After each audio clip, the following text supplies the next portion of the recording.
This is Carl with the three things I'm watching for Thursday, October the 9th. Would have been WASD day, but yeah, we're not getting that today. We're going to break down corn yield though. Starting to get some updated estimates in now that harvest is getting along, and harvesting is, probably a little over a third done in the U.S. right now. Corn yield's starting to get walked back. Now, we saw those huge estimates to start out the year, and the USDA did trim that in the September WASD down to 186.7. We got some analysts and field scouts saying it's probably going to be closer to 181 bushel per acre. I'm kind of on board with that. Would be less than we thought. Still a record, still bigger than last year, but just not going to be that huge yield. Bottom line is it takes about 500 million bushels or so out of the U.S. supply line. Would cut carry out down to right around 1.6 billion bushels, and we're rounding here. That'd be up, we'd be gaining 300 million bushel carry out from what we have or had last year. So we would still be going up. But let's look at the stocks to use. Stocks to use would tighten. That is what really would drive prices. That stocks to use. Even if we have less supply or a little bit more supply, the demand is what's really starting to drive that market. And that's something I want to switch into on number two here, my number two topic. We are moving into a seller's market right now. Bottom line is there's some end users short covered, there's probably some exporters short covered, and it's a seller's market. We're seeing basis firm.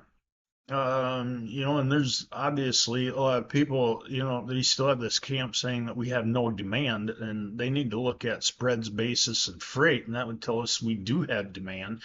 Everybody looks at demand, and the only thing they think of is China. We're not going to go down that rabbit hole today, but just because it's not China doesn't mean it's not demand.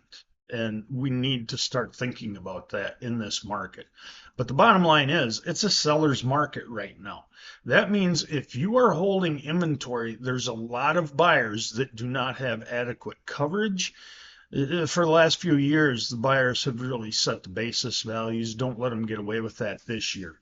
There's going to be a smaller crop. Obviously, we have some storage abilities. Put that crop away. You will be likely rewarded. I think you will be rewarded for it. Likely within, a few months, you will probably see enough basis improvement to cover your storage fees. Keep an eye on that. The third and final thing I want to throw out today is Chinese weather. This is starting to become a lot more of an issue. Heavy rains in northern China have caused flooding. They're also causing quality concerns with the crop. We're hearing of some reports of mold and mildew and standing corn. So we're going to be seeing, that corn, what it can be used for if there are some issues.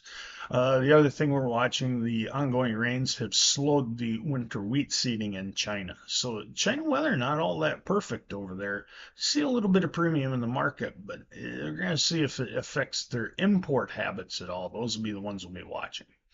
Those are the three things I'm watching today.